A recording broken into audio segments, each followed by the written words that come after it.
Hello everyone, welcome back.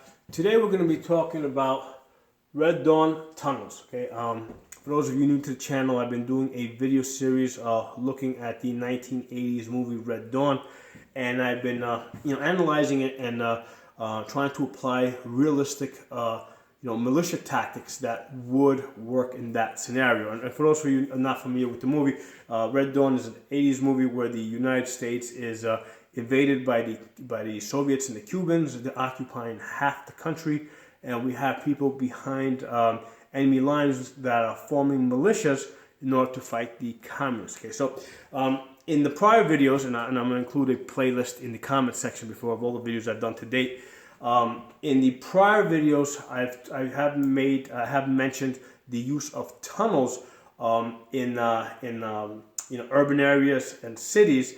And even in rural areas, because basically if we get caught inside a safe house, like let's say a house like this, and the house is surrounded or the building is surrounded, the Soviets, they outgun us, they outnumber us, and basically they're just going to isolate us and basically just blow up the whole building or burn the whole thing down with us in it. Okay, so we need a way to get out of this building, but we can't just get out and cross through open areas, because they're going to see us and they're going to obviously start shooting us. Okay, so we need a way to exit the buildings that we're staying in, right, in the safe houses. We need to be able to exit without being seen, and and one of the ways is with using tunnels. Now, in cities and in some urban areas, you may have pre-existing subways, steam lines, sewage systems that you can make use of. But for most of the country, you're not going to have any sophisticated tunnels, so we're going to have to create tunnels. Now, during the Vietnam War, the North Vietnamese and the Viet Cong had famously dug out entire networks of tunnels to facilitate the movement of supplies, movement of troops, hiding of troops. They would attack out of these tunnels and retreat back into these tunnels. Okay, so there's some good history there.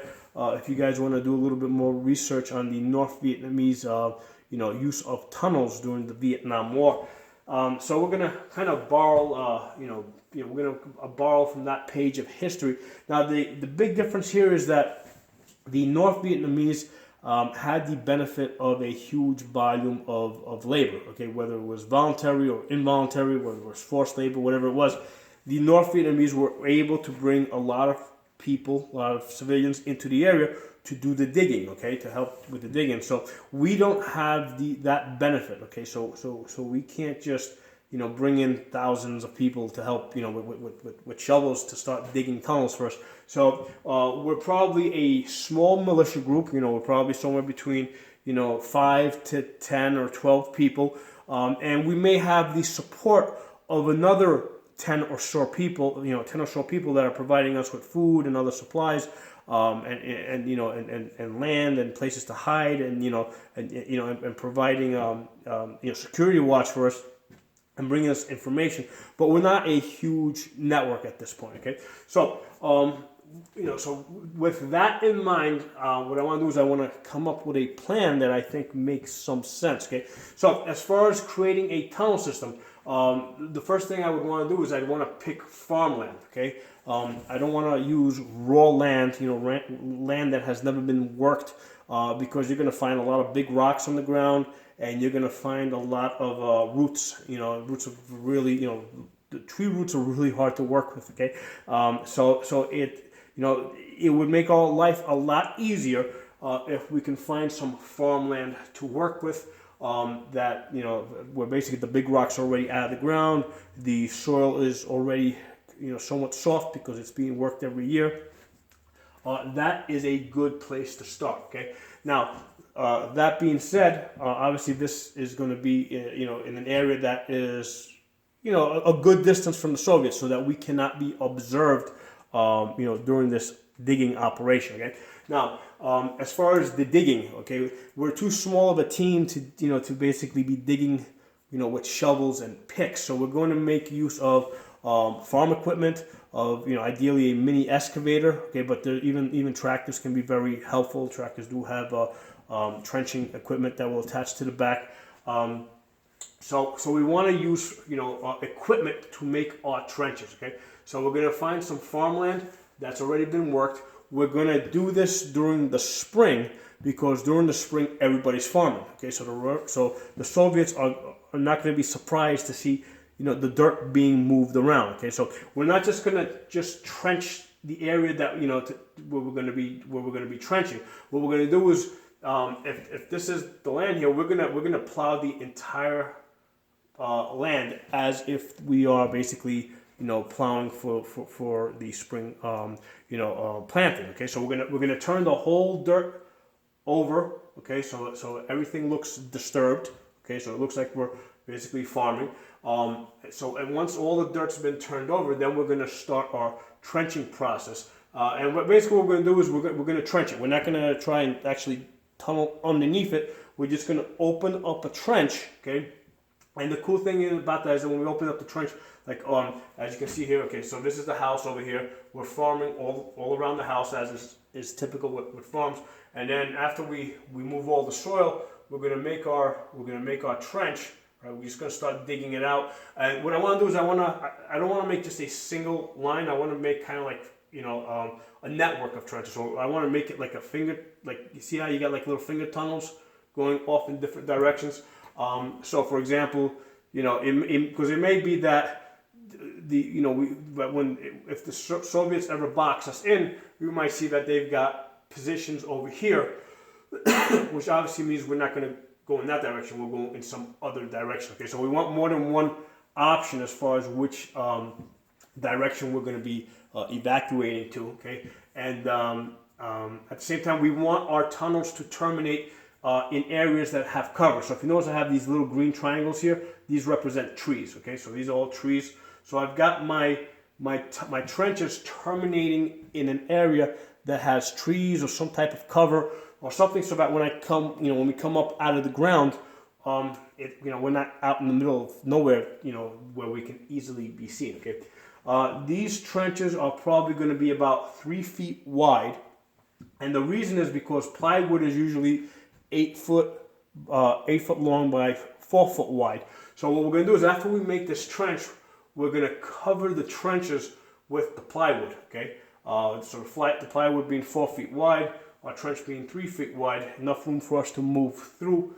We're going to cover it with plywood, all along the way, right? So we put planks of plywood all along the way, and then we're going to put some light dirt on top of it, okay? And then seed it, let the grass, grow in.